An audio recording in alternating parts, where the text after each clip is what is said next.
And the fact of the matter is unfortunately कोई इस बात को समझना नहीं चाहता है, क्योंकि इसको पढ़ना नहीं चाहते हैं। 200 साल से नॉर्थ इंडिया में और इस रीजन में गैंजेटिक प्लेन में विंड फ्लो का पैटर्न ऑलमोस्ट सिमिलर रहा है, और इस टाइम पे विंड फ्लो का जो पैटर्न होता है इट्स ऑलमोस्ट एज इफ ये स्मॉग के लिए कंड्यूसिव है। नाउ एक स्टडी निकला था 2017 और 18 में, और आप इसको प्लीज आप इसको सर्च कीजिए, आपको मिल जाएगा, और मैंने इसके लिंक्स ट्विटर पे भी डाले हैं, और मैंने इसको अपने पेटिशन के साथ भी इसको जोड़ के रखा है। Goddard space centre I think of NASA में एक बंच ऑफ 4 साइंटिस्ट है, doctor Hiren Jethwa who is scientist of Indian origin, जो एयर फ्लो पैटर्न्स पे स्पेशलाइज करते हैं, और उनके साथ बाकी लोगों ने भी इस पे 2-3 पेपर्स पब्लिश कर डाले हैं, जो ये कह रहे हैं एयर क्वालिटी का जो गिराव है उसके क्वालिटी में, it is primarily because of stubble burning in the last 4-5 years. In fact, even more than that. Punjab and Haryana were not known for rice, they are known for primarily गेहूं, wheat.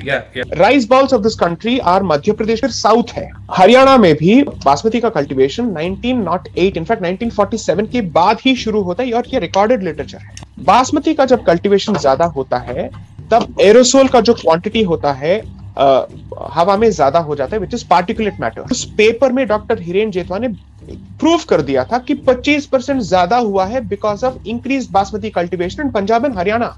इस वजह से stubble burning के issue को petitioner raise करते हैं अर्जुन गोपाल के petition में, और वो कहते हैं कि स्टेट गवर्नमेंट्स को कुछ तो सब्सिडी देनी चाहिए कि ये इस स्टबल को कैसे डिस्पोज ऑफ करें without burning it up. Okay, उस पे वो एप्लीकेशन भी फाइल करते हैं, लेकिन अगर आप उस जजमेंट को पढ़ेंगे, जो 3 जजमेंट्स निकले हैं 7/28 of 2018 में, बार बार सिर्फ दिवाली और फायर क्रैकर्स की बात होती है, स्टबल बर्निंग के मुद्दे पे कुछ नहीं होता है। What is in fact surprising, court के सामने एटलीस्ट 3 साइंटिफिक स्टडीज, और सबसे पॉपुलर स्टडी है आईआईटी कानपुर का 2016 का स्टडी है, जो दिल्ली और एनसीआर को एनालाइज करता है, जो कहता है 12 कॉजेस आइडेंटिफाई किए गए हैं मैक्सिमम पोल्यूशन को कंट्रीब्यूट करते हुए, और उसमें पटाखे नहीं है।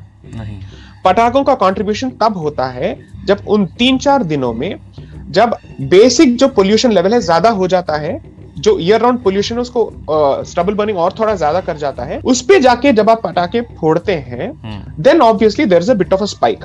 तो वो ज्यादा कहते हैं कि बेरियम और पोटेशियम जो पटाखों में है, इसकी वजह से ये हो रहा है। The fire cracker industry is one of the most regulated industries in the country, क्योंकि ये एक्सप्लोजिव एक्ट के तहत आता है। आपका फायर क्रैकर से बम बनाना उतना भी ज्यादा लीप नहीं है, it is almost the same science, थोड़ा ऊपर जाके आपने साउंड पे रेगुलेट किया, आपने कॉम्पोजिशन पे रेगुलेट किया, कर लीजिए, हमें कोई तकलीफ नहीं, लेकिन बैन मत कीजिए। 6000 करोड़ का इंडस्ट्री है, करीब 8 लाख से 1 मिलियन लोग इस पे काम करते हैं। हो सकता है कि पटाखों का जो सेल है सीजनल है, but fire cracker manufacturing happens the year round की शादियां होती हैं, then you have let's say all sorts of festivals. ऐसा कोई अभी त्योहार नहीं बचा जहां पे आप पटाखे नहीं फोड़ते।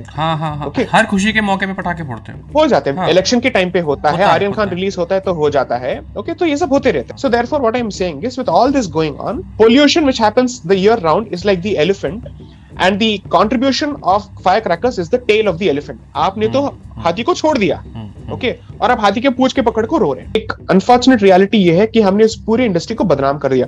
टोबैको फूके जाते हैं लोग, गुटखा यहाँ पे होता रहता है, automobile industry is a huge industry, construction mafia is a huge mafia, तब आप कोई बात नहीं करते हैं, but you want to go after this particular industry. तब ये पूछेंगे भाई हमने ऐसा क्या पाप कर दिया कि आप सिर्फ हमारे पीछे हाथ धो के पड़े हैं। लेकिन मैं आपके सामने तर्क भी रख रहा हूं और फैक्ट्स भी रख रहा हूं, आप मुझे इस पे चैलेंज कीजिए, period. Okay, so therefore my entire point is the expectation from the Supreme Court is at least आप तो साइंस को देखिए, at least you look at the facts.